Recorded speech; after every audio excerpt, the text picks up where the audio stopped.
Could this be the music of the new NXT champion after Saturday? Only one way to find out, and that's to tune into the WWE Network's NXT TakeOver New Orleans this Saturday, you guys. Hello and welcome to another edition of The Game Changer. I am indeed Nate the Effing Great, and I am being joined here by the PewDiePie Tomato Buscus, Mr. Max Speedy. How you doing, good sir? I'm doing pretty good, but can you do this? You call me PewDiePie, I had to. Oh, okay. I got you. Oh, that's right. Hard without the visual reference. Well, yeah. But, yeah, so we're going to be talking about a lot of stuff that's been going on in the world of wrestling. Some stuff I already covered, but I also wanted to get a little bit of my co-hosts' opinions on them. But let's not waste any time. Let's go right into it. Starting off with the whole deal that happened with Adam Blampied. We, of course, know the situation that he was going through a few months ago. And recently he posted a video on YouTube announcing that he was going to be leaving YouTube. He felt like this was not very beneficial to him, that he is trying to do other ventures, that he's been going to therapy. He's been doing better since doing that. He says that this is one of the things that will make him happy. He's got 2 new books going out. Just quite a bit going on for him. And like I said before, there's a part of me that's, kind of like happy that he's happy, but there's still a part of me that's just like, I'm still not over what you did there, buddy. It's just not there yet. No. I'm right there with you. I mean, I will give him a lot of credit for this. There have been a lot of people in recent years, especially in the last year, in all levels of entertainment that have been accused of some pretty, let's just say, shady shit. That's become a pretty popular news story. And a lot of these people either go silent or just try to deny it even when evidence is thrown in their face. They slander the people that attack them and all that, etc., etc. Adam, he confessed. When evidence was presented, he's like, yeah, I did it. It's, I'm not proud of it. I did this, and this. What I did was wrong. How I hurt these people was wrong. He was upfront about it. And when people went after the women that he had, done the stuff with, he defended them. He's like, no, you don't attack them. They didn't do anything wrong. I'm the one in the wrong. He stepped away from everything. He's trying to get help. He's, tried to help others. I mean, I got to give him a lot of credit and even respect for all of that, especially when, unfortunately, not a lot of people in his situation would have done so. I do hope, things are going well. I do hope he's, getting himself together. He says he's, feeling better, he's happier, and that's good. Glad to hear that. I'm kind of in the same boat as you. It's one of those, you still pulled a stunt, my friend.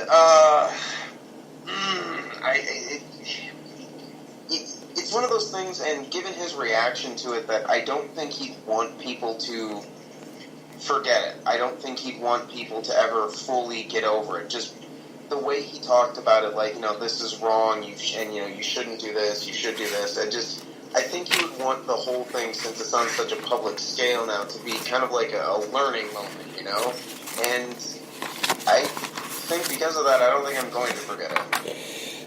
Yeah, it is kind of one of those things that's kind of hard to bypass, and like you said, he had no interest in going back to Cultaholic, to What Culture.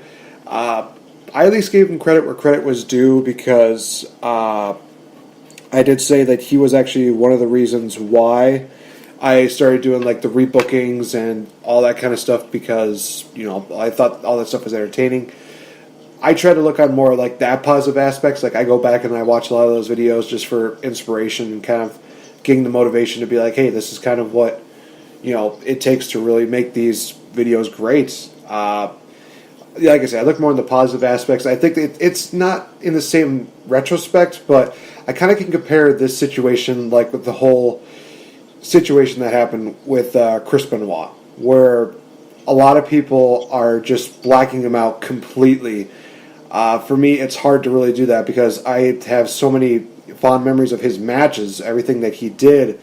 Just really, I focus more on that than on the negatives of his final days. And I know that's kind of one of those things that's still hard to do because it's shocking what happened, but I try not to think about more about that. And obviously we know that he's not going into the Hall of Fame. He's not going to get recognized for quite some time or ever, but it's just one of those things where it's hard sometimes to really think about that major bad when they've done so much good.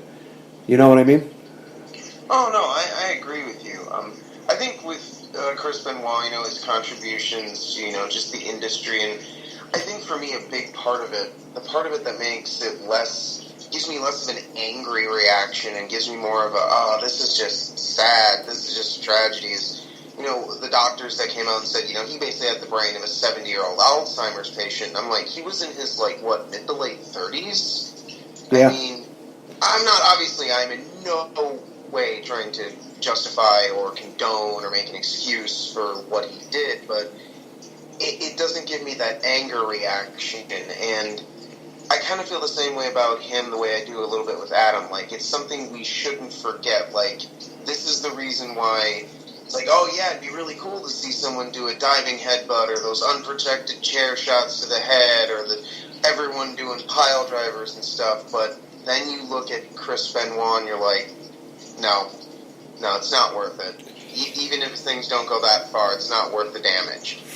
And on top of that, like I said, I watched this guy in WCW. I watched him in WWF, in WWE. I've seen him everywhere. Just about everywhere that he's been. And like you, I'd rather focus on the positive than on the negative. Right. Well, speaking of positives, let's actually talk about a major positive that actually happened 4 years ago. A lot of people have definitely talked about this for This Week in Wrestling. Reliving WrestleMania 30 that I read. Bourbon Street! Oh my gosh. So, here's something that's actually pretty crazy. I have watched every single WrestleMania since I was a fan, starting from WrestleMania 21 till about 33, but I've only missed 2, and that was WrestleMania 26, and unfortunately I missed WrestleMania 30. And I know, it sucks. Not the best Mania, but It's definitely one of the most talked about Manias. WrestleMania 30 hosted quite a bit. I mean, we saw the first opening matches. Oh, God, yeah. Especially when you talk about even the Andre the Giant Memorial Battle Royal, back when it seemed like that's going to mean something, and they gave it to Cesaro. It's like, oh my God, they're finally giving him a push, and they do that. Back when he had a first name, too. Oh, yeah, when he was Antonio Cesaro. Holy cow, that was already 4 years ago? Holy crap. You starting to feel old yet? No, I start to feel old when you see that Facebook video, basically they said the Teletubbies have babies. You feel old yet? It's like, I feel old but also creeped out. So, but that's beside the point. That has filled me from top to bottom with horrifying mental images. Oh God, things mankind was not meant to see. Oh. Yes, that was. But WrestleMania 30, like we said, it was actually really good. And unfortunately, I didn't get a chance to watch it in its entirety, but then I got a chance to watch it on the WWE Network, and oh my gosh, was it really good. Like we said, Daniel Bryan versus Triple H to open the show, basically deciding who's going to be in the main event, who's going to be in the triple threat match for the WWE World Heavyweight title. Daniel Bryan pulling off the victory, getting beaten down, and everybody's saying oh boy, here we go. So everybody's had the question, is Daniel Bryan going to do it? Is he going to do it? The rest of the card was actually pretty good. They had the 6-man tag match. They had the Shield versus the Corporation. Not very memorable, except for that triple powerbomb that they did on their New Age Outlaws. Oh my God, that was awesome. That was fantastic. Also, just look at those old men fly. Splat. It also is really kind of surreal to think that 4 years ago was when Bray Wyatt debuted at WrestleMania, and he lost to Cena, and it's like, well, continuing that downward spiral. God, Poor Bray. I mean, that was at the point where everyone was like, oh, man, no, it's like, oh, no, it's okay. Everyone loses to Cena. Bray's gonna be fine. Yeah, until I think it was Payback. That's when people are just like, oh, crap. Oh no. And then now you get to, like, just before his deletion match with Matt Hardy, and everyone was just like, oh, God, just end it. I mean, for crying out loud, when, Bray might, because he went into the Lake of Reincarnation, he might get, rebranded as, like, some new version of the character, and everyone's reaction is like, oh, finally. By the way, still waiting on that. I swear to God, do something good with this, damn it. You literally have a second chance. Like, but we can just throw him in the lake again. No, you can do that with another character. You can't Lake of Reincarnate someone twice. No, you can hit this restart button once, motherfucker. Well, I think when it comes to Bray, I think I do agree with you on that. But they have done, well, actually, Impact Wrestling, they did that for, I think it was Gregory Helms. They threw him into the lake. They came back out as one of the, oh God, what was that WCW crew that he was a part of? Where they were just like the dance crew or something like that? Oh, Two Live Crew. What was that really? True Live Crew? It was either Two Live Crew or no. 3 Count was WWF, wasn't it? Well, that was 3 Minute more. I think 3 Minute Warning was WWE. Yeah, but 3 Minute Warning. So it was either 3 Count or 2 Live Crew. I want to say, now that I'm thinking about it, I want to say it was probably 3 Count. I think it was 3 Count. I think 2 Live Crew was TNA, if I'm not mistaken. Okay. Yeah. Get my old boy band tag. Why are there so many boy band tag teams? I don't know. What the fuck, wrestling? And then they just threw him back in the lake again, and he came back as the Hurricane, and it was pretty awesome. But yeah, I'm hoping that this whole repackaging of Bray Wyatt definitely benefits him because he deserves it. He's a former WWE champion, damn it. He had one of the best matches in the Elimination Chamber since, God, I'm trying to remember the last really good Elimination Chamber match before that. Yeah, it was a long time. His brother Nero. Probably. Fucking kind of great though. Matt looks at Bray Wyatt. Brother Nero just pans over to Jeff, just mouthing, "What the fuck, man?" I could see him doing that too. That's the crazy part. I would pay some good money to see. Oh man, they need to go full stupid and have Bray Wyatt dress up like fucking Willow. Oh jeez. Or who's the other guy? Itchweed. Itchweed Wyatt. Oh my god. No, he takes up. The giraffe is no longer the vessel for George Washington. Bray Wyatt comes back. George Washington. Oh my god. Bray Wyatt, the first president of the United States of Fear. I kind of want that now. G.W. Wyatt. God damn. Oh my god, I can't. Oh my god, someone at WWE smoking off, I don't know, crack in order to think that's a good idea. And do it. Oh my god. Getting back to WrestleMania 30, I'm trying to remember some of the other good matches that they had there. I thought that the Andre the Giant. Yep. They had the Daniel Bryan Triple H. I feel like there's some really good matches that were also involved in there. They had the Vicky Guerrero Invitational where AJ defended the Divas title, which that was actually a pretty solid match. They finally did something with the Divas division at WrestleMania. Oh my god, that was nice. Finally did something. The main thing that really comes to mind was the fact that the streak was broken at WrestleMania 30. Oh my god, just that moment of dead silence when after the bell rung, where the crowd is just like, "What? No." And then it just sort of settles in. And then it's just like this mixture of confusion and I don't want this and what the fuck? Yeah, the faces on so many of the fans told the story. There were a lot of people that were just in shock. They were in doubt. There's even people that were just like laughing and just saying, "Wow, they actually did it."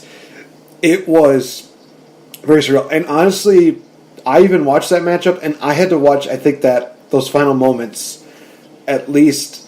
I felt like an eternity. There were so many times I've watched that. I'm putting it almost on like a loop. Like, did this really happen? 1, 2, 3. Sure enough. 1, 2, 3. Oh my God. 1, 2, 3.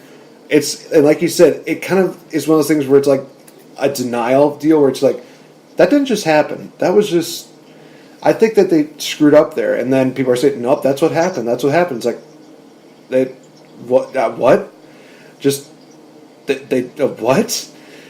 It just created one of the most emotional moments in all of WWE, and a lot of people can definitely say that because they went through the whole, end of an era deal, which was honestly probably one of the better matches that Undertaker had, because it definitely had that emotion factor. But also, then you put in, retrospective that match compared to this one, having Undertaker lose and just him, slowly setting up. And this guy just went through basically a freight train. He had a concussion, and he still was willing to fight. This just shows the heart and resiliency of The Undertaker and how much he was willing to give for the company. But I think this was also the point where a lot of people are just saying, this has got to be it for Taker. This has to be, like, the end. And I think that ever since then, a lot of us have been saying, this is it. WrestleMania 31. Okay, well, this is probably it. 32. This is probably it. Last year at 33. This definitely has to be it, because he left his hat in the ring, he left his gloves, he left his jacket, and did that whole deal where he just slowly goes into the ground. Just one of the best moments. Oh my God. That, again, created a more emotional moment in all of WrestleMania history. Undertaker, in probably the last, I want to say, I will definitely say like the last 4 years, has had some of the most emotional moments of any superstar probably in any generation.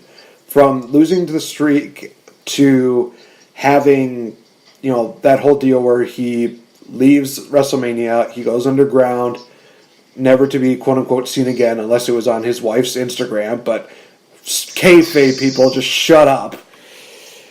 Just, oh my God, just leave Taker alone, goddammit. Let him retire, let him get into the Hall of Fame, leave him be. That's just my opinion. No, I agree. It's kind of like, I still have mixed feelings about him losing the streak at 30. I don't like I still am not keen on it being Lesnar, despite everything that happened afterward. I wish it had gone to some younger star.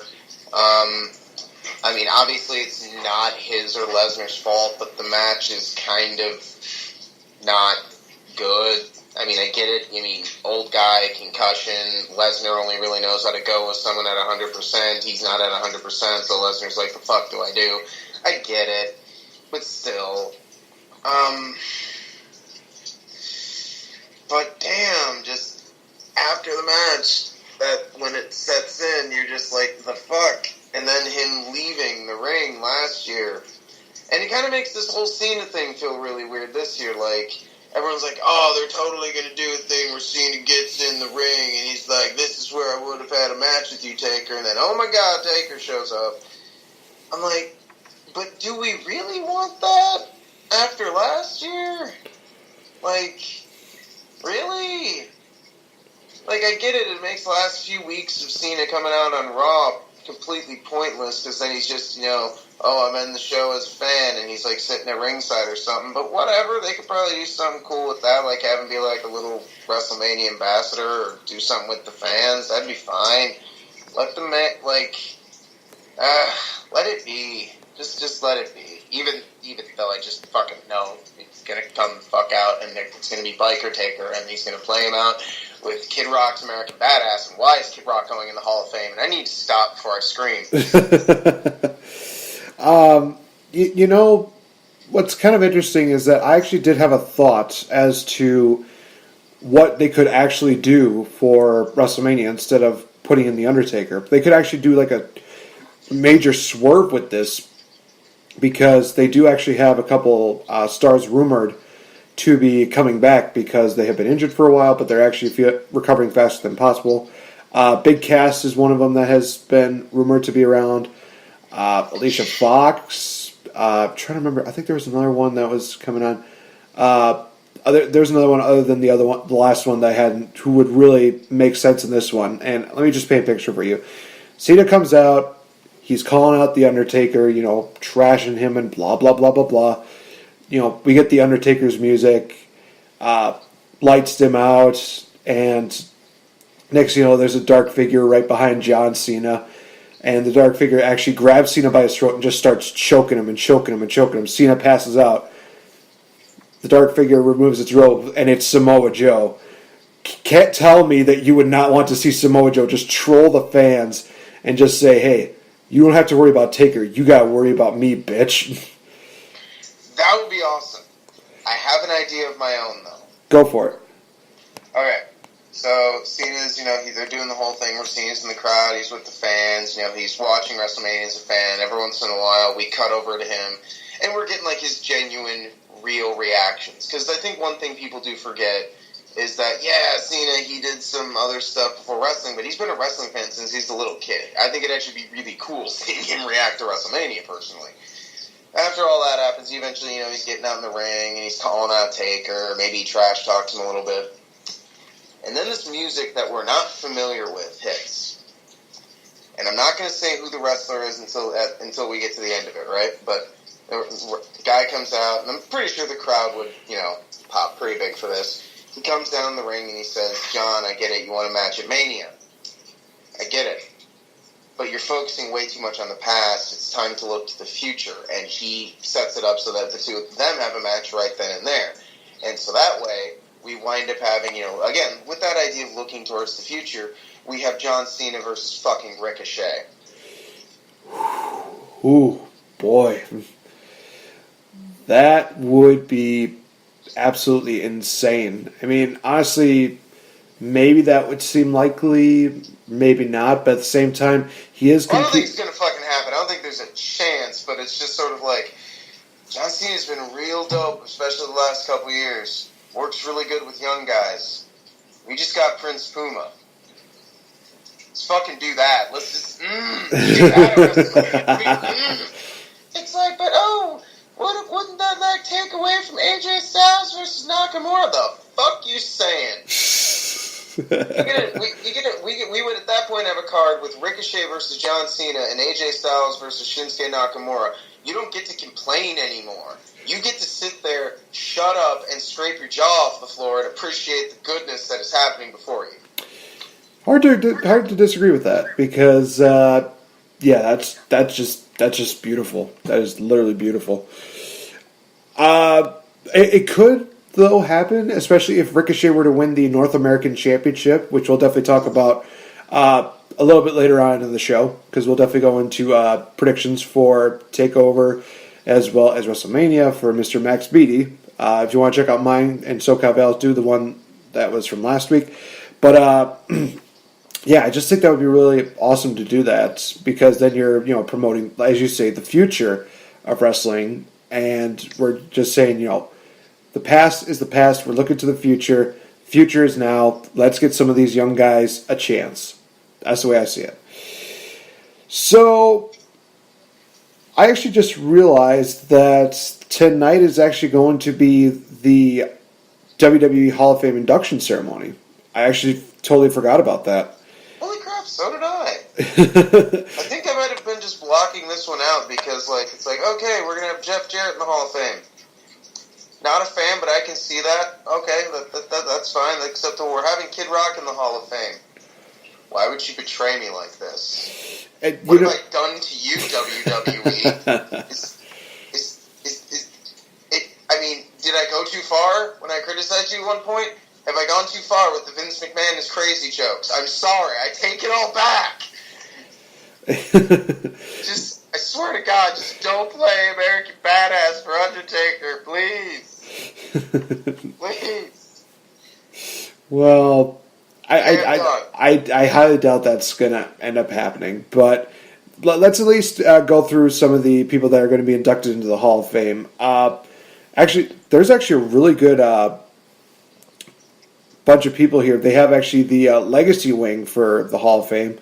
Some of the names that are on here are Stan Stasiak, Lord Alfred Hayes, Dara Singh, Cora Combs, Jim Lundos, and I do apologize if I mispronounce anybody's names, Rufus R. Jones, Sputnik Monroe, yes, that is a name, Sputnik Monroe, Boris Malenko, and this is actually going to probably make us both mark out like little kids because we saw this guy in a recent Oscar award-winning movie.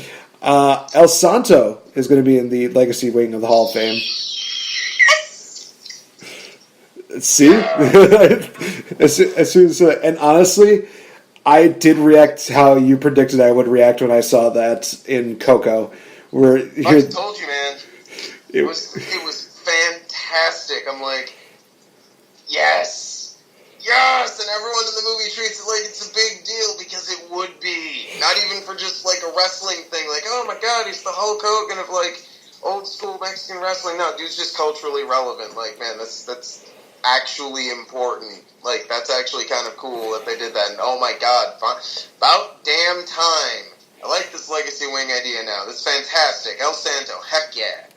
Yeah, we already know the celebrity that's getting inducted. Jarris J.J. Robertson is going to be inducted for the Warrior Award. Honestly, truly deserves it because when they made the announcement of it last year, that was going to be in New Orleans, and he was kind of like the special guest, I think either like the interviewer or the like special guest host for that press conference or something like that. The kid was so damn entertaining. He was so adorable. Literally one of those guys that I just looked at and I thought to myself, I love this kid. He just, oh my god, just give him like every single award possible. Just, and even make him like Raw General Manager for like a day. I would pay to see that. Just to have him and Miz go back to where Miz just says, it's been about a year, so I just need to ask you, who's your favorite wrestler? Roman Reigns? Who's your second favorite? John Cena? It's just the same thing. But Miz is just trying to be like, I'm at least probably going to be within the top 5, right? And he's like, no. Am I in the top 10? No. Top 15. Just remember the word, bottom of my list. Just, oh my God. This kid, like I said, I'm very happy that he's going to be inducted this year. And he's getting the Warrior Award. Definitely well deserved.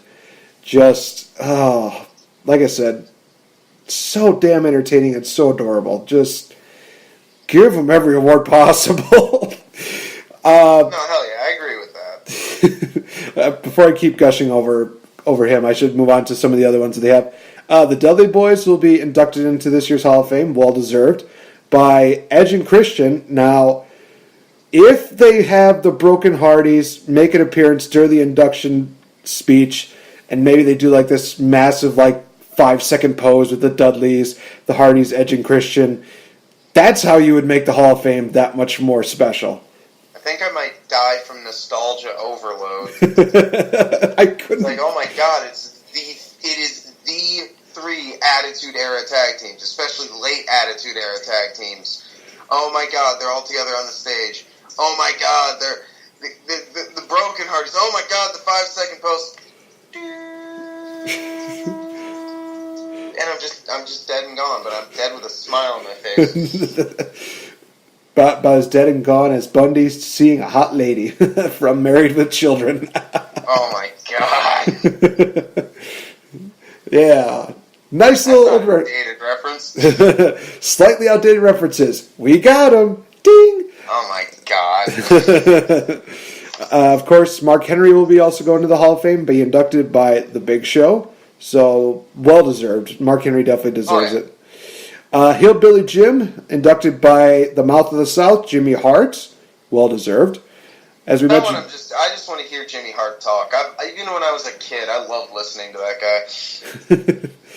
Did you get a chance to listen to his Hall of Fame induction ceremony that he had? I think it was back in 2005? 2005, yeah, because he was in the same year as Hulk Hogan. Yes. Yep. I did. It was beautiful. I will admit, it was really good.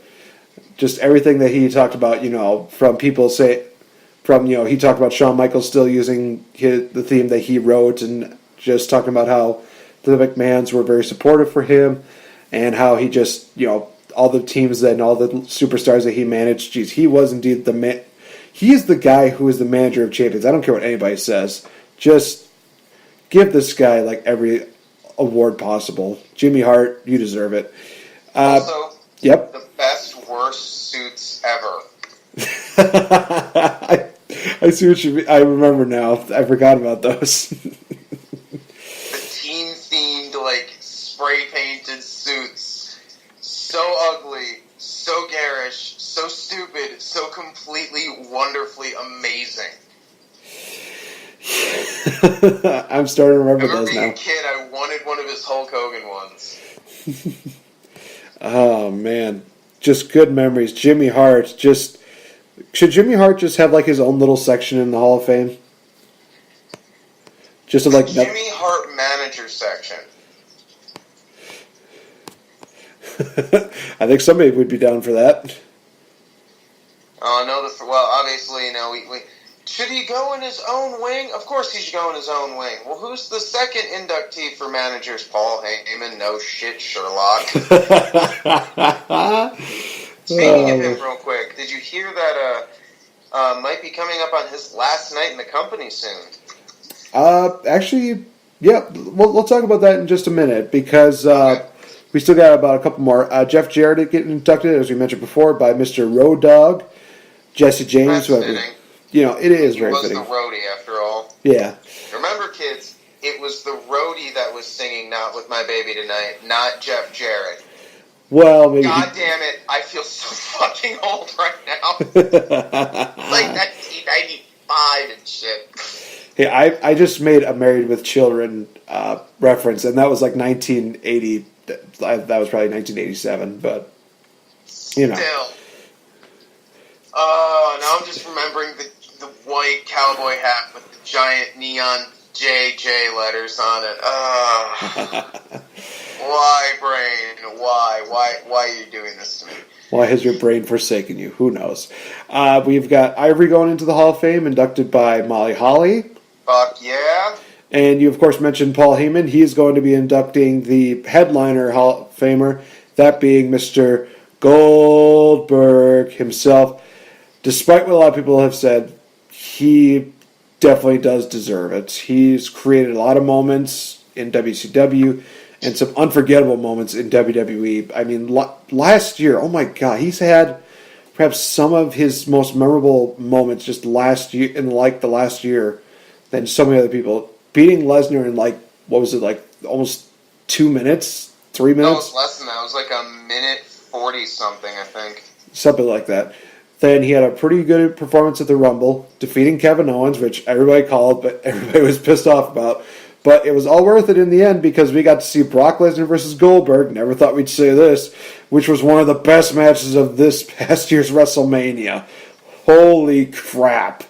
Just, if you thought that, the first Bill Goldberg versus Brock Lesnar match couldn't be touched, yeah, check out the WrestleMania 33 match that they had and tell us that this match wasn't awesome. I dare you to fight me on that. Oh my God, that was amazing. Yeah. And I'm all about Bill Goldberg going in. I've heard some people complain, he was more of a WCW guy, and so what? It's not the Pro Wrestling Hall of Fame, it's the WWE Hall of Fame. But they've thrown guys. I mean, Sting's in it. You beat me to it. 4 things in WWE? He spent 8 years in TNA? He was in WCW not only during the 80s, but during the fucking Monday Night Wars. And then he was like, nah, man, I'm going over and just chilling out for a while. And then I'm going to go do that TNA thing. And it's just, no. Who gives a fuck? No, Goldberg goes in. Piss off. Well, speaking of, you mentioned the breaking news that Paul Heyman might be on his last days in WWE. Possibly his contract is expiring. This could be problematic, in my opinion, because Paul Heyman is indeed one of the best things you can look forward to when it comes to a Monday Night Raw. In all honesty, I know that people have been talking also about Brock Lesnar, about him leaving and going to UFC again. Why? Honestly, I don't know. I mean, once you're UFC heavyweight champion, I feel like you've accomplished everything that you need to accomplish. But yeah, I mean, don't get me wrong. A lot of people ignore the sheer number of losses he had over in UFC, and he was not an undefeated, unstoppable juggernaut, but he was UFC, world heavyweight champion. He was one of their biggest pay-per-view draws. I mean, for crying out loud, he proved he's such a big pay-per-view draw that they brought him back for a single, one-off match as a publicity stunt, and it worked. He's done basically all that he can do in WWE that would be relevant to him. I mean, if he's done with WWE, I get it. That's fine. I get it, but him going back to UFC, what does he have to prove? He beat the Octagon, he beat the Squared Circle, he beat diverticulitis, he beat people's fandom. I mean, what the fuck more does he need to do? I mean, dude, just if you're, he's also probably got more than enough money. I say, if you're done with WWE, go, back to Minnesota and, I remember that video of you blowing up prairie dogs with a really high-powered gun. Go do that, man. Go blow up some prairie dogs. In all honesty, I know that Paul Heyman definitely has hit this on the head when it comes to the scheduling that it goes with, of course, working for WWE. That can be very strenuous. I think that with this last month, actually, this is probably the most that we've seen Paul Heyman on a consistent basis than probably, oh gosh, I'm trying to remember, when was the last time he was, almost on every single Raw? I want to say, probably from, the year that Brock came back, if I'm not mistaken. I think that was the only other time we've seen him on consistent basis, or even when he was working with CM Punk for a while. Yeah, that's probably the most we saw him, and I think that was just because, Punk was an active, full-time roster member. He was, he was at every Monday Night Raw. He was occasionally on SmackDown. He was at house shows and all that stuff. So Heyman wasn't, with him 100% of the time, but, 3/4 of the time that Punk was on the air, Heyman was with him. Hell, probably even more than that. So, that was probably pretty rigorous scheduling for him, especially compared to what he's been doing now. With Lesnar, but even recently, Lesnar and him have been putting in way more TV appearances, and Heyman's not getting in the ring, but he's got a life, he's got a life, he's got a family. He's not the youngest dude anymore either.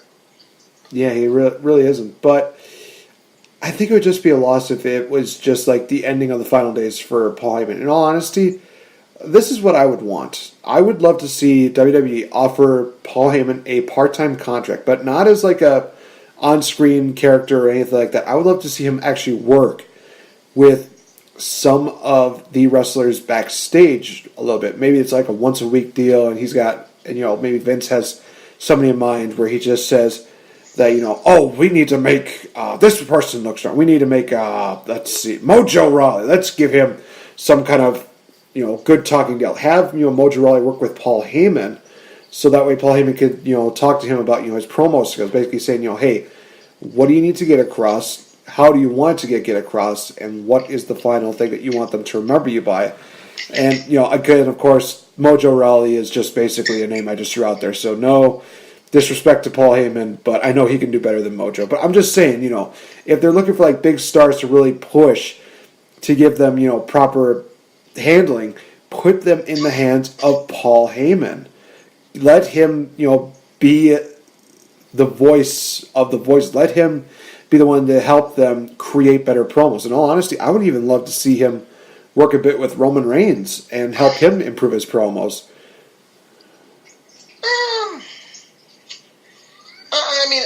know about that one in particular. Like, I like the idea of him working with the wrestlers in the back. Of course, mine and most other people's like super pie in the sky idea would be, of course, Paul Heyman works for creative. Yeah, that'll never fucking happen again. Nope. But I really dig the idea of him working in the back. You know, with the only real problem I foresee with that is how heavily WWE still scripts like everything. I mean, I know the commentary is still almost 100% scripted. I know a lot of the talking point style promos are 100% scripted. I don't know about the more freeform ones, like the long-form interviews or the ones that happen in the ring. I don't know if those are as heavily, rigidly, you say these blocks of text as they were like when that one script got leaked out for Raw, and everyone was comparing it to a leaked script from, like, I think it was 2000 or 2001 or something like that. I don't know how much he could do. Like, he could probably get them to deliver the lines much better. But sometimes, you know, it's like you could be the best actor in the world. If you're given crap material, it doesn't matter. If they're not that heavily scripted, then by all means let him go nuts, because he can definitely help them then. In terms of him, like, being a voice for someone, I can see a lot of people. Roman's not one of them. I'm not a Roman fan, but I think he's fine on the mic at this point. I think he's pretty damn good in the ring. I think the best thing they can do is just have him not talk and not have anyone talk for him. And I don't mean, like, not talk as in never speak. I just mean be more the kind of wrestler that lets his accomplishments speak for themselves. Almost go like full Goldberg on it, you know? But that's just personal opinion. Fair enough. And honestly, it wouldn't be bad. Honestly, if they even had, you know, Roman Reigns take like the Samoa Joe deal where, you know, he's very soft-spoken and, like you said, you know, he lets his actions speak for his, you know, instead of his words, I think that actually be really cool. I remember, let's see here. It was, I think it was, like, the second or third TNA show pay-per-view that I watched.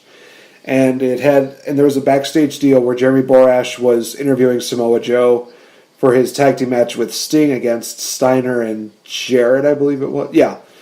So basically, Joe cut like a couple things across. He basically said, you know, I was brought here for fights, and last time I checked, I didn't need to hold hands and sing Kumbaya to kick somebody's ass. Then he followed it up with saying, Jarrett, you think you're the king of the mountain? Well, somebody's got to knock you off your pedestal.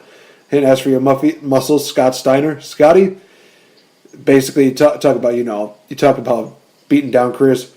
What happens when I try to kill yours?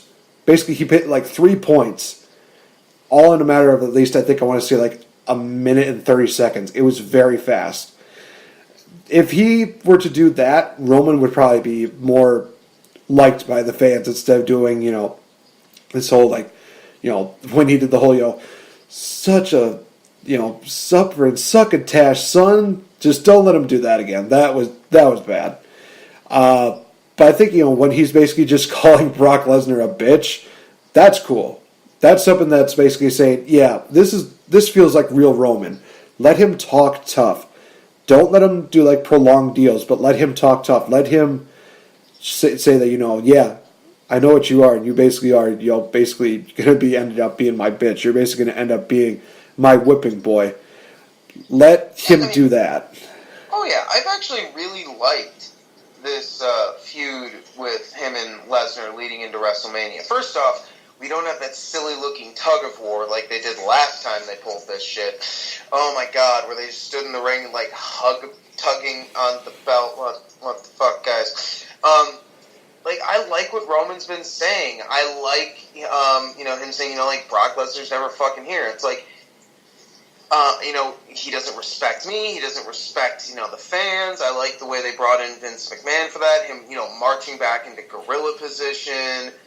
Vince throwing his weight around and basically saying, you know, oh, Brock has these privileges because he's earned them and all that. I really like this. I think the problem right now, though, is just it's kind of a little bit of timing. Like, there's a lot of people that still just hate Roman. And that's because, and I hate to say it, wrestling fans have a tendency to just sort of make up their mind about someone, and once they have, you're not going to change it. It doesn't matter how much they improve or how much they go downhill. If they like someone, they like them. If they hate them, they hate them. It's never going to change.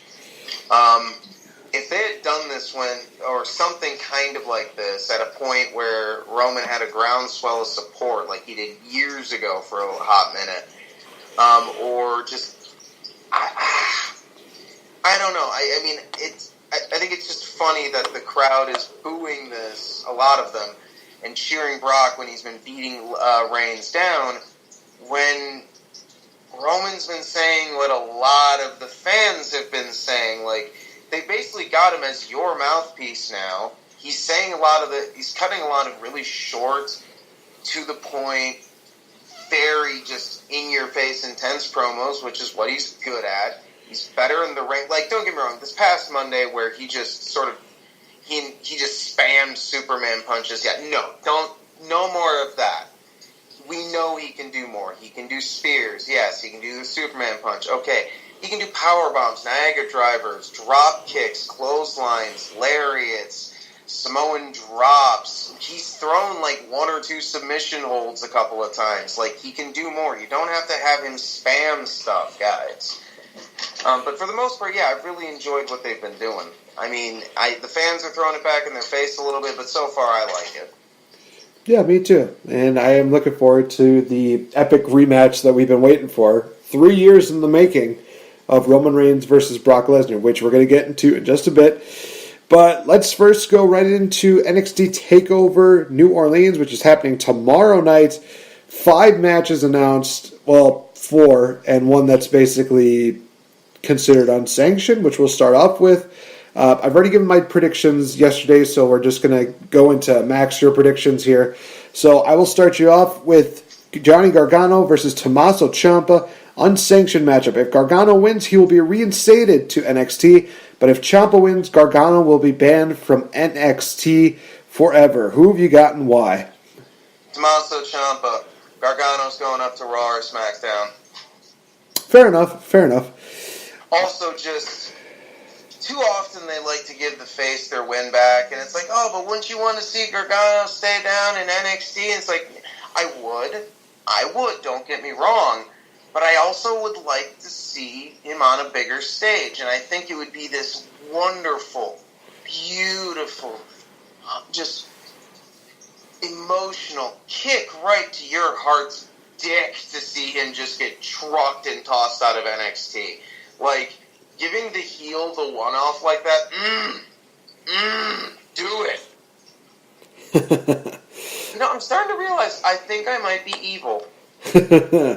I've known that for a few years there, my friend. Oh, wow, thanks. I just didn't want to say anything. I wanted you to figure it out. And it was about, 3 years in the making, roughly. So, hey, I'm slow on the uptake. That's fine. All right, so next matchup is the 6-man ladder match for the inaugural NXT North American Championship. Adam Cole versus EC3 versus Killian Dane versus Lars Sullivan versus Ricochet, Prince Puma versus Velveteen Dream. Who have you got, my friend? Oh, I think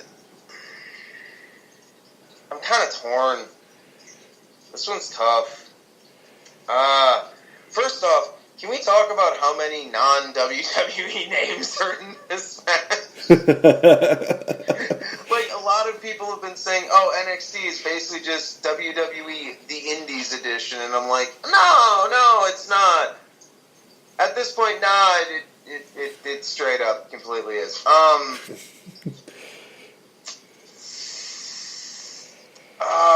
Part of me wants to say EC3, but I just don't think that's going to happen. I think it's a little too early.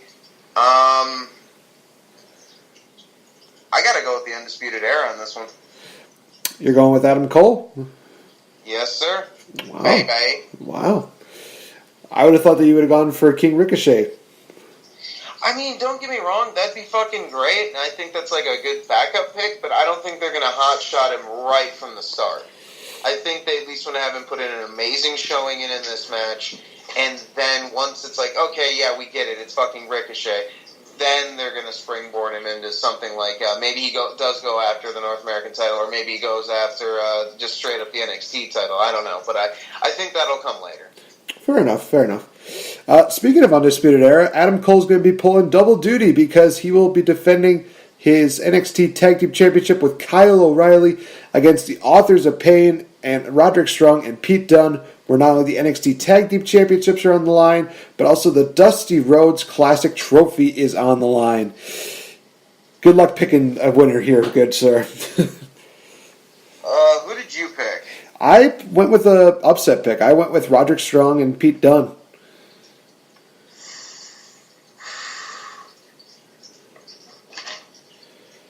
I'm not going to lie, that does sound really fantastic. Oh, God damn it. Why are you doing this to me? Because I know the Authors of Pain are probably going to get called up after Mania. Yeah, okay, that's fair. That's fair. I really do like the Authors of Pain. I don't care what anyone says. I'm down with that. Fuck.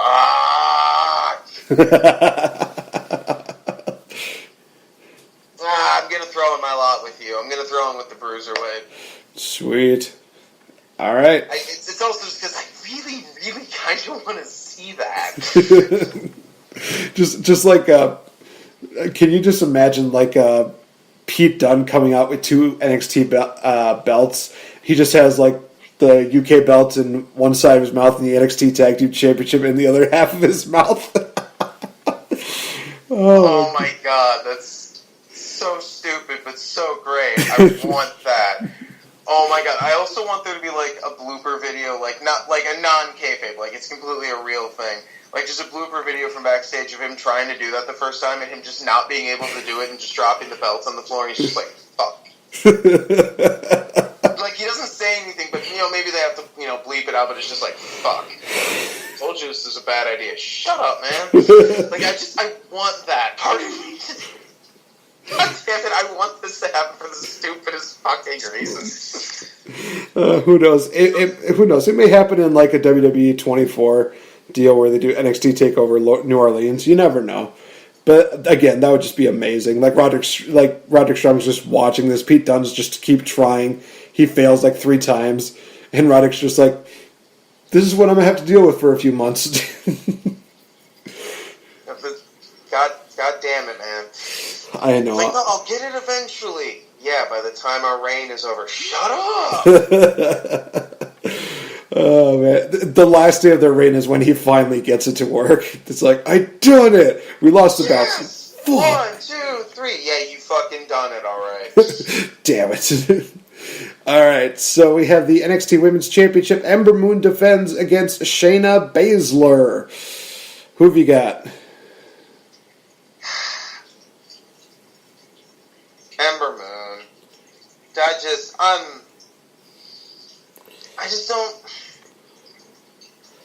I don't know, I'm just not feeling Shayna Baszler right now. I don't know why. Like, I enjoyed her in the past, but for some reason, I'm just not rolling with it right now. I don't know if it's because I just personally vastly prefer Ember Moon. I don't know if it's been how things have been structured going forward. I'm just not feeling this one. So I gotta go, with Ember Moon. Hey, fair enough. And finally, the main event, the NXT Championship matchup, Andrade Cien Almas with Zelina Vega defends against Aleister Black. This just screams beauty beyond compare. You thought Gargano versus Almas was a match of the year candidate. This could probably have a pretty good running for that as well. Jesus Christ, this is another one where I'm just like, why are you doing this to me? How am I supposed to pick this? Because there's like, on the one hand, Aleister Black definitely should win. Like, he should definitely win just because, I mean, think about it. Think of the way he's been booked, his mystique and all that. I mean, maybe it seems a little bit fast, maybe a little bit on the early side, but it kind of works, and a loss here would actually damage some of, that aura that he's built up. But on the other hand, I really love Andrade Almas right now. Like, he's been fucking on fire since like, this whole year, like, going back into last year, it just, God damn it, he's been such a fucking great heel champion. This is fucking painful. Oh my god. Part of me does want him to, like, get himself disqualified or, like, take a count out or something, so that way, it's like, oh, nothing's lost, and it doesn't damage, Black's, building mystique and all that, and, Almas gets to keep the title, and maybe, after the match's revenge, he gets laid out with Black Mass or something like that. Everybody goes home happy, except I know NXT crowds, a DQ finish is definitely not going to send them home happy. Doesn't matter how great the match was before it. And the people who book and write NXT fucking know that. This is... tears part of my heart out, but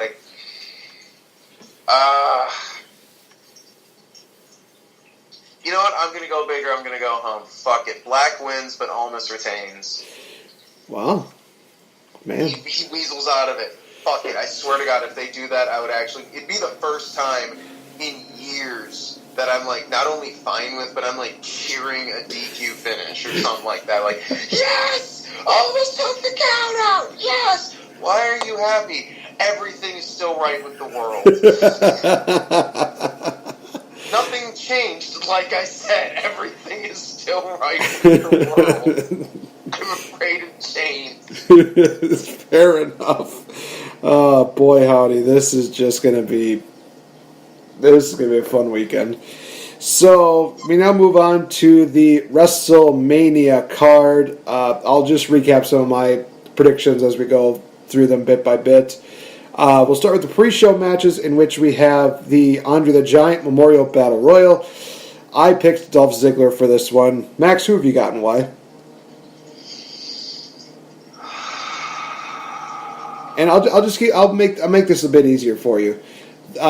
They do have a few people that have been announced already for the Battle Royal, but we'll also include NXT people, so you can pick a surprise one. If they win, hey, you get something for that. So. Why is this on the pre-show, goddammit? Because they're just, I don't know.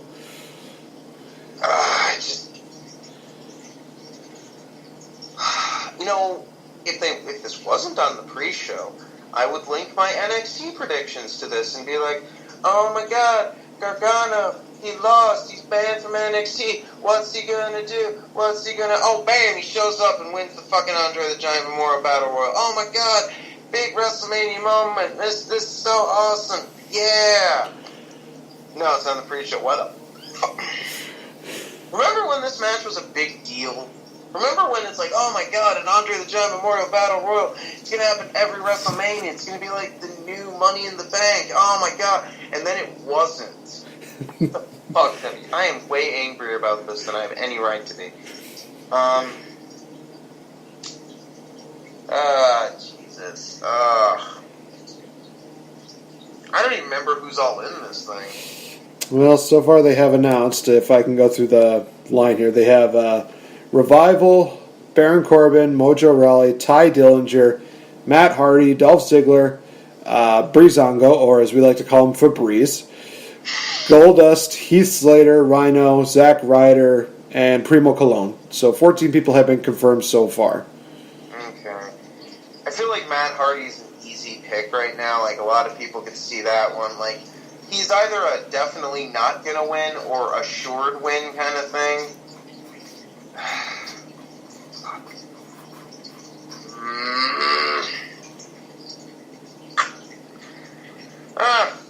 Fuck it. Matt Hardy, just cause I can. Oh, man, because reasons. So we have the, also on the pre-show, the historical Miss WrestleMania Battle Royal. I basically called it that last week because we cannot have the memory of the Miss WrestleMania Battle Royal be Santina Marella. Because God help me, that was stupid. It was stupid. It was, but it was stupid. It was a terrible idea. I want to die. Slowly. Oh, man. For those that are probably listening to this on headphones, are probably just like, this is getting kind of creepy. Yeah, A Quiet Place. Going to be creepier. So, as far as we have confirmed, it's going to be Sasha Banks, Becky Lynch, Liv Morgan, Naomi, Natalya, Ruby Riott, Sarah Logan, Bayley, Lana, Mandy Rose, Sonya Deville, Mickie James, Carmella, and Dana Brooke. I went with the boss, Sasha Banks, just mainly because it progresses the whole story between Sasha and Bayley. Max, who have you got? Oh, it's totally going to be Dana Brooke. You know it's going to be Dana Brooke. No. Oh, I will bury myself in the snow if that happens. I don't know. I've actually been really liking her stuff with Titus Worldwide. Like, it's actually been genuinely funny to me. Like, not like, oh, she should win this match. Like, no. We're still on the pre-show, by the way, right? Yes. Oh, the historic first ever Women's WrestleMania Battle Royal. It's on the pre-show. What the fuck? This pre-show, when I get home on Sunday night and I sit down to watch this pre-show is going to give me a fucking aneurysm, I swear. A big part of me does want to agree with you and go with Banks, just because it does feud the whole storyline with her and Bayley. I don't really know if they're going to necessarily do that. If they're going to do that, I guess it would make some degree of sense. Like, oh, they're not having an actual blow-off match or anything like that, so it makes sense for, they use this as a stepping stone. And I guess. I think you could achieve just as much by just having one eliminate the other, and then, in this instance, obviously more people would probably be receptive to it if,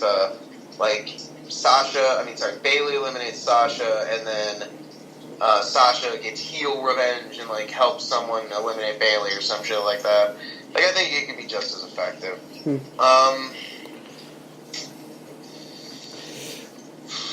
I was going to say, your girl Becky's in it. Becky is in it. I do love Becky Lynch. I just don't think they're going to do that. Oh, man. You're probably right. Don't get me wrong. I'd love that. It'd be like, oh my god, Becky Lynch won the first ever WrestleMania Women's pre-show. Why is this not on the main card? Yes, it still bothers me, Battle Royal. That's a mouthful. Oh, that's fucking cool. That's great. Damn, this is fucking difficult.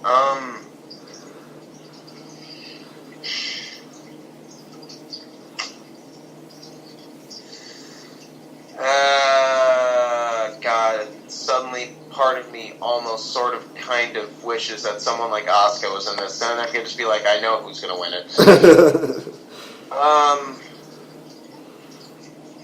Fuck it, I'll agree with you again. Sasha Banks. Hey. Damn it. I don't know. Alright, and the final matchup on the pre-show. God, this feels like just a giant middle finger to everybody. Tournament final for the vacant Cruiserweight Championship. Cedric Alexander versus Mustafa Ali. I went with Cedric because it's his time. Give him the belt. And just like you said, why is this on the goddamn pre-show? Max, your thoughts? Well, you took the words out of my mouth already. Why is this on the goddamn fucking pre-show? Why are all these things that are supposed to be important, the Cruiserweight title, the Andre the Giant Battle Royal, the first ever Women's WrestleMania Battle Royal, why are they all on the pre-show? Also, there's 2 fucking Battle Royals on the fucking pre-show. WWE, do you know what burnout is? Jeez. Plus, that means the pre-show's gotta be pretty good length to actually make the Battle Royals feel significant. Oh my god, this show is gonna be a monster. Ugh. Oh yeah, Cedric Alexander, he's totally gonna fucking win. Of course he is. Please sign Cedric. Of course, he has to win. I want it. Everyone fucking wants it. It'd be fucking great. No offense to Mustafa Ali. He's been pretty dope lately. The match is going to be great. And all that's going to happen, though, is I'm going to walk away from it going, damn, it's cool that Cedric won. What the fuck wasn't this on the main card? You could have moved, like one of the 3 or 4 triple threat matches to the main card? Come on, people. Well, now I'm gonna do this on Sunday. I'm gonna actually have one hashtag be for myself at SoCalVal, and that's of course Boy Howdy, because somehow that's my catchphrase. The second one is going to be like anything good that happens on the pre-show. I'm just going to put down hashtag why the fuck is this on the pre-show on there and just tag you in it. Yeah. I swear to God, after a pre-show, like, after doing all of this on the pre-show, if they don't have Nakamura versus Styles close out the show, the fuck. The fuck. All right. But no, we have to do Roman versus Lesnar because it's for the A show card. It's for Raw. Do you want the end of your show to get booed? Do you want booze? Because that's how you get boos. Stop it. Have a cooler match in between them. Double main event your way through it. That's fucking fine. Everyone goes home happy. Hey, no argument from me. All right, so let's get on to the matches that are on the main card. First, starting off with the returning Daniel Bryan and Shane McMahon teaming up against Kevin Owens and Sami Zayn. And if Kevin Owens and Sami Zayn win, they will be rehired to SmackDown. I went with the quote-unquote stupid opinion of choosing Kevin Owens and Sami Zayn because I think that they're going to be there for quite some time. I don't know how they would really fit on Raw, but I just think that right now making the lives for Daniel Bryan and Shane McMahon a living hell is actually quite entertaining. And plus, I really love the Sami Zayn just... wait, he doesn't do that anymore. When he was just bouncing up and down while him and Kevin Owens were just coming out, that was awesome. And we all know Shane's going to eat the pin, but I digress. Max, your thoughts and your prediction? Well, first off, this has been one of the few highlights of SmackDown for the past couple weeks. Second off, we need to talk about how Kevin Owens and Sami Zayn are just fucking keeping kayfabe alive when Kevin Owens changed his goddamn Twitter to Kevin Steen and Sami Zayn actually posted on his old El Generico account. I remember that.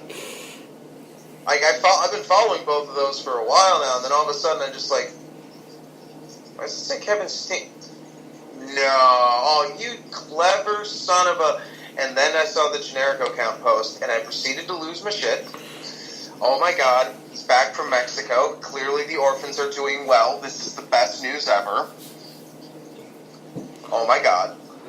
But, you know, that as for this match, I'm actually looking forward to this one. I'm probably one of the few people that is. I actually am a lot of people are looking forward to Daniel Bryan's in-ring return, but I'm actually looking forward to the match itself. I think Daniel Bryan is going to be actually in the match a pretty fair amount. He did the running drop kicks on both of them when he first announced he was getting back in the ring and that he'd been cleared. And let's not forget what those drop kicks looked like. Those were full power drop kicks, and he was basically like trying to land on his shoulders and neck. It's like he's trying to triple dog dare death at this point. Stop it, Daniel. Give me a fucking heart attack, I swear to God. Anyway, I think he's going to be in this match a lot. Not like, he's the one carrying it. They're going to have Shane be in at least half of it. I mean, come on. We're pretty much resigned to that. Yay, more rabbit punching. I'm so excited. But anyway, I personally do think that Kevin Owens and Sami are going to win. They're going to get reinstated. And there's 2 ways they can do this. And that's the reason why I'm only picking them for the win. I'm not picking a who pins who because they could go the safe way and have Shane eat the pin. They could. That protects Daniel. Wraps the story. Whatever.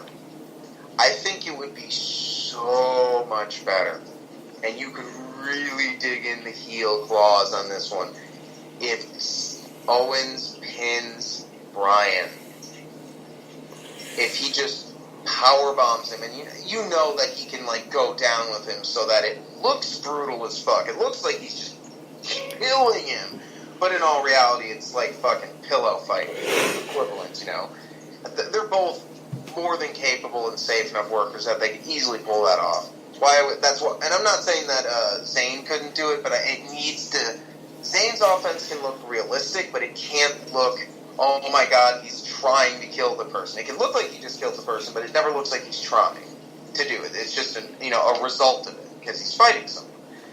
With Owens, it looks like he's murdering him, so he just fucking power bombs Bryan to shit, pins him 1, 2, 3, and then he and Sammy just ride on that. Like, yeah, Bryan's first match back was at WrestleMania 34 in the same town where he did the Miracle on Bourbon Street. And we nearly fucking killed him.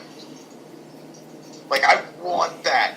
Oh my god, the heat would be insane. It would be fucking nuclear. You could roast food on it. I want that. But they're probably going to go the safe route and have Shane do it, which is equally understandable because, hey, it's Daniel fucking Bryan. If anyone's earned being protected, it's Daniel Bryan. So, either way, unfortunately, Shane and Daniel are not coming out on top in this one. So, it is what it is. Yeah, fair enough. I mean, at least we get Sammy and Kevin sticking around. And I am going to miss... I want to know what's going on with the Morphin Cell, Generico. Damn it, now you got to go away again. Next matchup on the card is Kurt Angle and Ronda Rousey versus Triple H and Stephanie McMahon. But, we don't know who's winning this one. Yeah. Are you in agreement with Kurt Angle and Ronda? Oh, of course. Okay. I mean, for God's sake, I thought it was fucking weird when they put Ronda through the table on Monday. I was like, I mean, I get it, you gotta have some degree of a back and forth, but did that just really happen? Yeah, I mean, do you need to make it that foregone of a conclusion that she and Angle are winning? And I mean, I'm just saying, she's pinning or submitting Steph. The writing is on the wall. And I'm not even saying, oh, that's a bad thing. The match is probably going to be okay, but I am going to love that moment where Stephanie's tapping out or being pinned. I'm just going to be like, this is so delicious, it has to be bad for me. I would really love to see Triple H and Stephanie go for, a dual pedigree deal. But then it ends up being like WrestleMania 21 where Triple H was trying to pedigree Batista, and Batista's just like, nope. Triple H tries to do it again. It's like, nope. And basically you just see his arms just get separated, and it's just like, oh, crap. If they did something like that, Kurt Angle locks in the ankle lock, Stephanie gets locked into an armbar by Ronda. Who knows? Maybe they even do a little revival thing where Stephanie and Triple H are reaching out to each other, they're holding each other's hands, and then next thing you know, they just start tapping out like crazy. I'd be like, oh my god, this is a callback to NXT. I don't care. I love this. And we're getting both of them tapping out. This is one of the best WrestleMania moments of all time. Oh god, hell yeah. I'm definitely in agreement with that.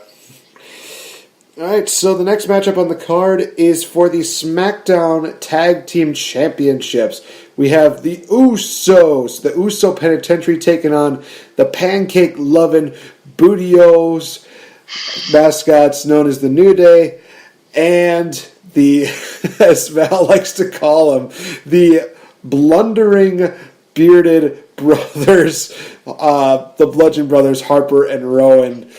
Oh my god, I went with the Bludgeon Brothers on this one. I said it before, I'll say it again. Harper and Rowan deserve a tag team title since, years ago when they had the feud with the Usos. Why didn't they not put the belts on them? Well, because they wanted the Usos to look strong. Shut the frick up. They deserved it. Bludgeon Brothers for the win. Max? Oh, my God. I don't really want the New Day to win it just because, they've done, everything with the tag belts. At this point, give them some space between their last reign and their next reign, and then basically just let them start racking up title reigns like crazy. The Bludgeon Brothers.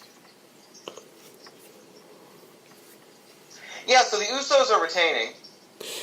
Whew, well, that was fast. Yeah, I really think, honestly, it would just be so fucking cool. The Usos have come so far, and they've become one of the most popular and defining tag teams on SmackDown. I think them retaining at WrestleMania would just be such a great moment.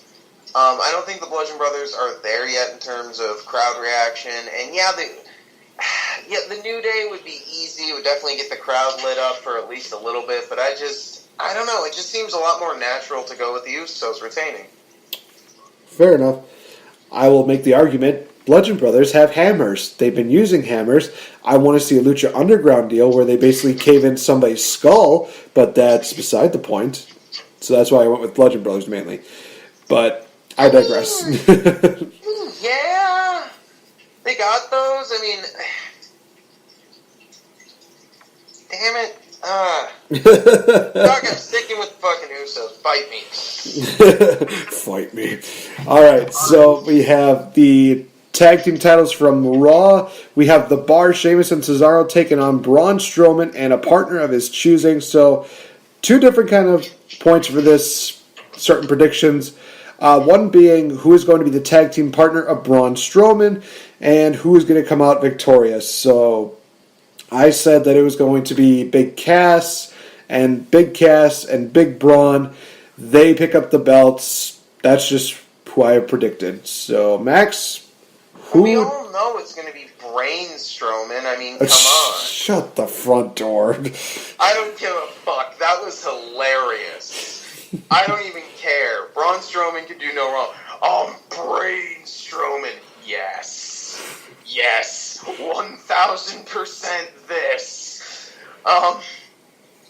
No, of course not. No. It's not going to be. They're not. That would be funny as hell, but they're not going to. Who's going to be his partner? I mean, I'm honestly surprised. I mean, a part of me could see them going with the Big Show. I could see that happening. Big Cass. I don't know. Something about that just feels kind of random to me. But I guess I could see it. Being his partner is actually a lot harder than I thought it was going to be. It feels like there's not that many options, and yet I have all of the options. It's weird. Because part of me wants it to be something that makes sense, but then I think, no, WWE loves to just throw together random bullshit sometimes, so I'm torn.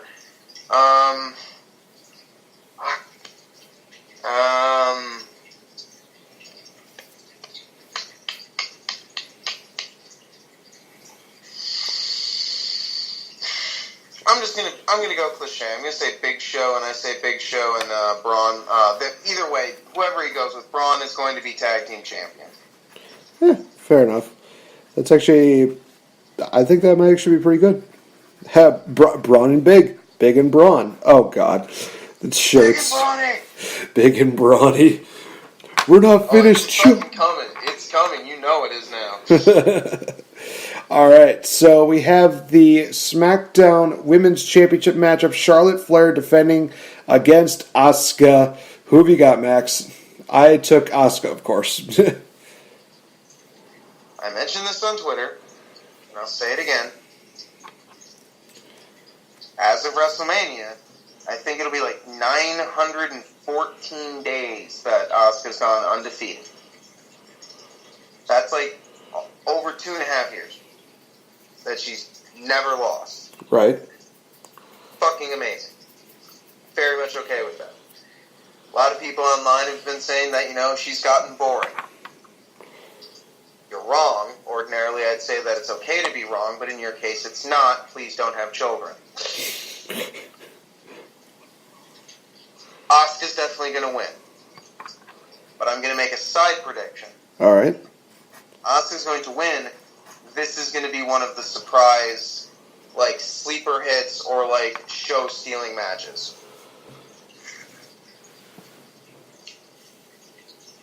Oh, that's your prediction. Okay. Yeah, I'm saying that in light of, Nakamura versus Styles and whatnot, or, whatever the fuck they're going to do with John Cena. There's some potentials. No, this is going to be talked about in the same breath as those. This is going to be one of those show-defining matches. Charlotte is a fantastic WWE style worker. Asuka has adapted Japanese strong style into a WWE wrestling style very, very well. I'm so fucking ready for this match. This is going to be fucking great. It is going to be great. Boy, howdy. We go on to now the Raw Women's Championship matchup. Alexa Bliss taking on Miss Nia Jax. I said it before, I'll say it again. I think they're going to pull the trigger. I think they're going to give it to Nia. Okay. First off, they have to give it to Nia because it's fucking time. Nia is just... I fucking love Nia Jax. I've made no secret about that. I think she's fantastic. I think she's... Yeah, when she started in NXT, she was real green. She couldn't even throw that leg drop. Like, honey, just literally sit on them. Just do it. You don't need to, like, leave, like, a foot between their face and your knee. Then it's then very clear that nothing's happened. Come on. She's gotten a lot better. She's gotten strides better. The hip tosses, the power slams, power bombs. She's throwing some kicks into her arsenal. Of course, there's the leg drop, side slams. Like, she definitely knows how to work a really strong, fast Hoss style. It's fantastic. She's a great facial actor. Like, she can sell so many emotions with just her face. I still think her promos are a little bit basic. Like, she's a good promo, but it's kind of like when someone's very good at acting, but you're always kind of aware that they're acting. She's kind of like that with promos. Like, she's really good at cutting promos, but you're always kind of aware that she's cutting a promo. I love Alexa Bliss. I love their real-life friendship. You know, I got that out of that interview they did with Brandon Stroud from Up Rocks. That was a fantastic interview. I was one of the people that was a little... like, you know, breathing through my clenched teeth when it's like, are you having the anorexia, you know, survivor? Fat shame the woman who helped her with that. It's like, can we not? Like, those little weird. Obviously, they both agreed to it, so, you know, that's a whole other kettle of fish. I really love how well this has been built up, regardless of that. I'm a fan of both, but after everything in storyline that Alexa has pulled, all the shit she's done both recently and in the past, using and manipulating Nia Jax, baiting her, all this other shit, Nia not only is going to win, I think it's kind of one of those she has to, and as much as I love you, Alexa Bliss, it is going to be so satisfying to watch you get the life power bombed out of you. I'm sorry. It's going to be so... Oh my god, I just know that they're gonna do one of those fucking like Nia Jax ramming her through like the barricade kind of spots, and everyone's just gonna be like, "No, Lex Bliss is dead. Alexa Bliss is dead." But oh god, this is gonna be a good match. I'm really excited for this match. I'm a fan of both. I think Nia Jax is definitely walking away with the belt. Sweet. Next up is the Fatal 4-Way matchup for the United States Championship. Randy Orton defends against Bobby Roode, Jinder Mahal, and Rusev. I said it last week, and I'll say it again. It's time for Rusev Day. It's time for Rusev Mania. Put the belt on Rusev, please.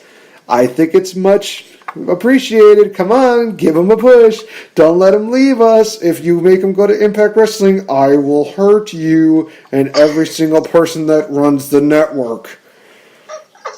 Anyway, I went to a dark place. So, Max, who are you predicting to come out on top? Let's see. So we got... Okay, my brain's conspiring. We got Rusev. Who's all in this match? Rusev and... We got Orton, Roode, Mahal, Rusev. Oh, God, this match is set up just so the crowd wants Rusev to win. Oh, God, Rusev's not going to win. If the rumors about him potentially asking for his release are true, and WWE has picked up on enough of his popularity groundswell that they've actually been making Rusev Day shirts, I think Rusev kind of has to win. I think putting a belt on him, yes, it's the U.S. title only. Yet remember, the U.S. title is what kind of first catapulted him to fame. Remember him coming out on Tank against John Cena? Remember WrestleMania 31? You know, a really fucking good WrestleMania. That WrestleMania was fantastic, and one of the highlights was Rusev coming out on a goddamn tank and having just a... Yeah, he lost to Cena, but it was still fucking amazing. Remember the shock when he ate the springboard stunner? I mean, yeah, it looked like crap, but the springboard stunner from Cena before he did it way too many times. Rusev, yeah, it's time. Rusev Mania, Rusev Day. Hell, I go full hog with it. Have him rename it the Bulgarian Championship. I'd be fucking so... Have him bring back the European title. That'd be fucking cool. I don't know. Just don't even have to go that far. But Rusev definitely has to win this one. Awesome. All right, we have the triple threat match for the WWE Intercontinental Championship. The Miz defending against Seth Rollins and Finn Balor. Yeah, I went with the Miz on this one. Unless I see Finn Balor in his, demon face paint and demon attire, there's no way I think I see him winning. Seth Rollins, I don't think I see him winning the title, so I just want to see the Miz hold on to the belt for a little bit longer. Maybe they can have him drop it to Finn Balor or Seth Rollins at Backlash, but keep it on the Miz for right now. That's my prediction.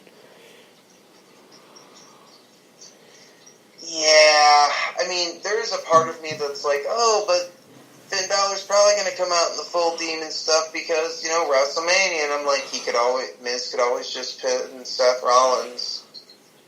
I mean, why not? It's not that hard. I mean, come on, he could take a count out, he could take a DQ. There's so many different fucking ways that he can retain his title in this and have the other two guys look fantastic. It'd be fine. I agree with you. I got to go with Miz on this one. I think there's just too much with the Miz right now that works and gets reactions from the crowd that are just far too big for WWE to ignore. He is one of the most over heel or face guys on Monday Night Raw. It's an immediate reaction with him. It's a very visceral reaction, whether it's positive or negative. Finn Balor, they just haven't done almost anything with his character, so there's not much to get into. That's probably why the crowd doesn't pop as big for him, even though, he is a great wrestler. Seth Rollins, I don't think Seth needs the U.S. title, at least not right now. I do think, he can pick it up later, be fine, but, yeah, I think U.S. title, IC title, there we go, sorry, my bad.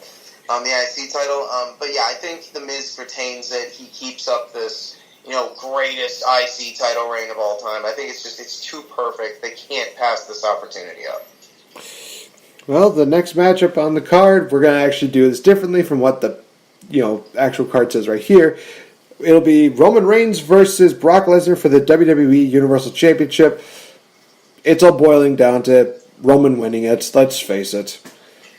Oh, yeah. I mean, Roman, I think, it makes so much sense in storyline. I mean, he, had his whole feud with Lesnar going into WrestleMania 31. The crowd is dead set against him. They're all for Lesnar. That match winds up being far better than anyone was thinking it was going to be, far better than anyone predicted. But he gets screwed by Seth Rollins. He gets screwed by Rollins time and again afterwards. Lesnar gets all this attention and special treatment while he gets, shit on by the fans. But he's like, no, doesn't fucking matter. They can say whatever they want, whatever. Then the company starts disrespecting him. Like, what do you mean Brock Lesnar's not here? Come on, this is WrestleMania. What the fuck?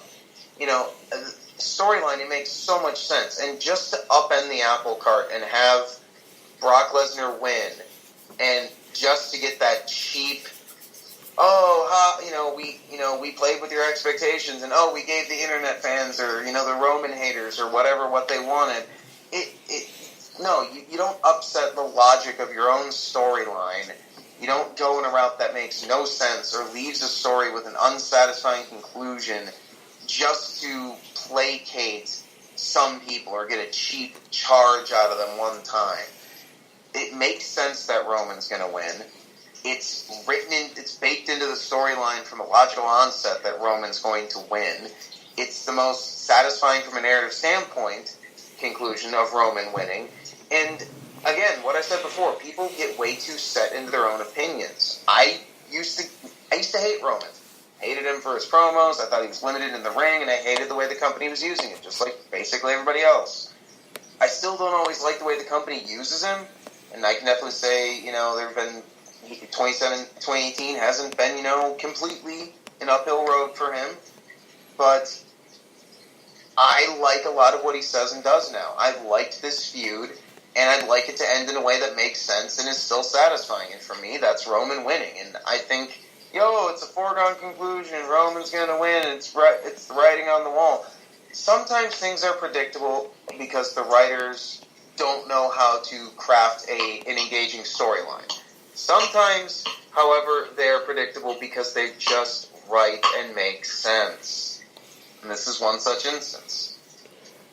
Hey, fair enough.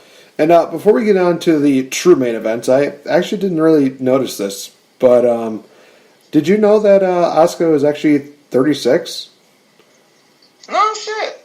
I didn't know that. She does not look that old, in all honesty. No, she looks like good. I'm going to be 29 in about 2-3 weeks here. She looks like she's about my age. Gets 7 years younger. Jeez, well, she's about 7 years older than you, so. So, still interested in being Mrs. Asuka there, buddy? Yeah, I'm fine with that. Well, I'm sorry. She'll be Asuka. You'll be Mrs. Kana, I should say. I'm fine with this. Completely okay with me. All right. So with that little random fact out of the way, true main event being AJ Styles defending the WWE Championship against the quote-unquote creepy Asian guy, as according to SoCal Val, Shinsuke Nakamura. So I think that it's very obvious which direction that they were going. Going with Nakamura. I think that it's going to be a really great rematch between Styles and Nakamura, but I think it's going to be the same thing as it was at Wrestle Kingdom. I think Nakamura's going to come out on top, and maybe down the line they'll have Nakamura versus Styles, and Styles picks up the victory in the third bout. But WrestleMania goes to the master of the strong style, Shinsuke Nakamura. Max, your final prediction. Oh my god. First off, the leader of chaos versus Mr. TNA. The phenomenal one versus the king of strong style. It's too fucking cool. God damn, we are literally getting a Wrestle Kingdom rematch at WrestleMania 34. This is mental. Anyway. It's actually real. Anyway, seriously. Focus. I gotta go with Nakamura. I think it's too big of a moment to pass up.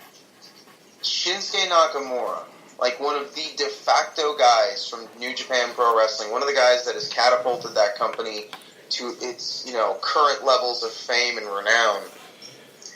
A man that, helped shape and define whole portions of how wrestling works, bringing strong style back.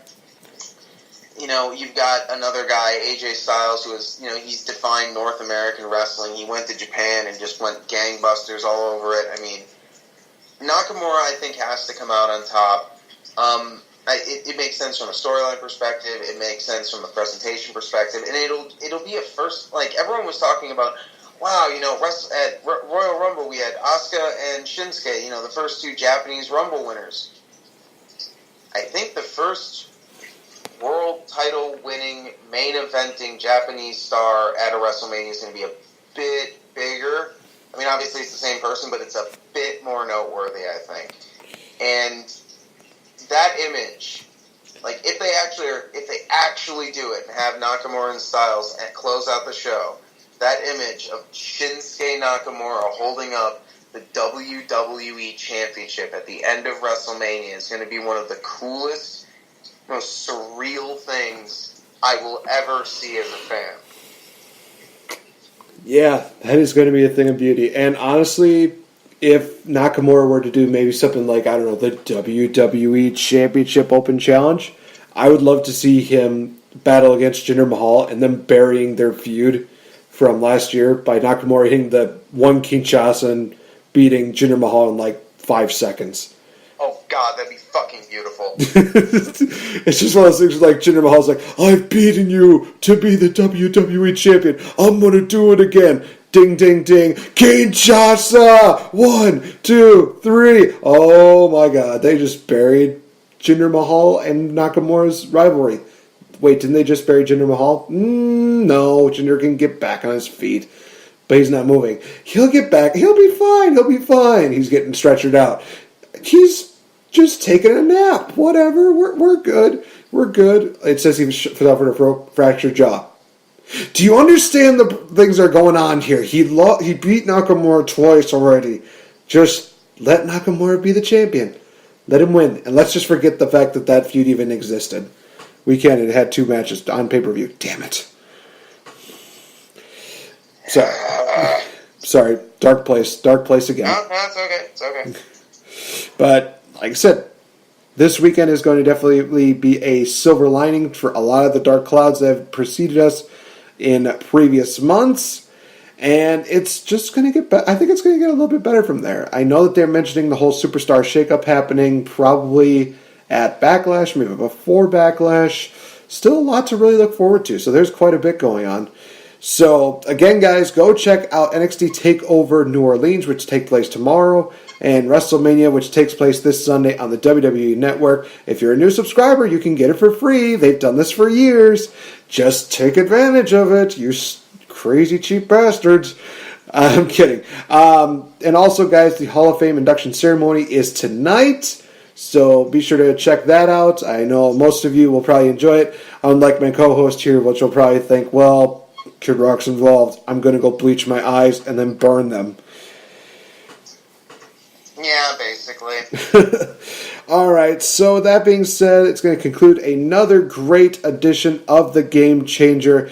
Mr. Maxby, thank you again for joining me here. It's always good talking to you. It's always great getting your opinions. And happy WrestleMania weekend, and also happy Rusev Day to you. Oh, well, thank you very much. Happy Rusev Day to you too, my friend. All right. You guys be sure to check out Mr. Agent Cooper on his Twitter at Agent Cooper 1989. And also be sure to check out his YouTube page because you never know. There might be something new that pops up. You just never know. I'm not going to spoil anything because I think that he deserves to be the one that, delivers the messages. But I've heard things, more rumors than anything. But, I mean, is there any truth to the rumors that maybe Agent Cooper is coming back to YouTube? Yes. It will. I can't even talk about my own damn announcement here. It will be happening. It's not going to be happening until towards the end of April. But I intend that by the end of the month, on my Agent Cooper channel, I'm going to be going to upload a video, explain like a little teaser trailer, and that'll be followed up by like an explanation of what I'm going to be doing going forward. Hopefully by the end of the month, I could also get my first real video out. If not, then it would be first week of May. I'm shooting to do a few things I haven't done in the past. Maybe have like a little sort of quasi-animated on-screen avatar. I'm thinking nothing too extreme, like something that would sort of really quick one frame change between one facial expression and another, kind of like what Ego Raptor does for some of his stuff, like sequelitis videos. But probably have one full scripted video every week once things get started. Some sort of audio or video log kind of videos scattered throughout the week in between. And pretty much that would be a set schedule going forward, unless, of course, I decide to add new things to my work log. Yeah, fair enough. So be sure to check that out, you guys. It sure sounds very exciting. It's sure to be very entertaining, as always. And be sure to give us a like on our Facebook fan page, facebook.com/changing up the game. So much going to be happening, like I said. Also, be sure to check out Miss Victory Bell as well as Rob Fury's page, Bells of Fury, because they will definitely be posting a lot of interviews as well as a lot of things going on with C2E2 this weekend. So be sure to check that out. Thank you guys so much for joining us for another great episode, and we'll talk to you in another episode. Adios, goodbye, and happy Rusev Day. Happy Rusev Day. Rusev Udria, Rusev Machka.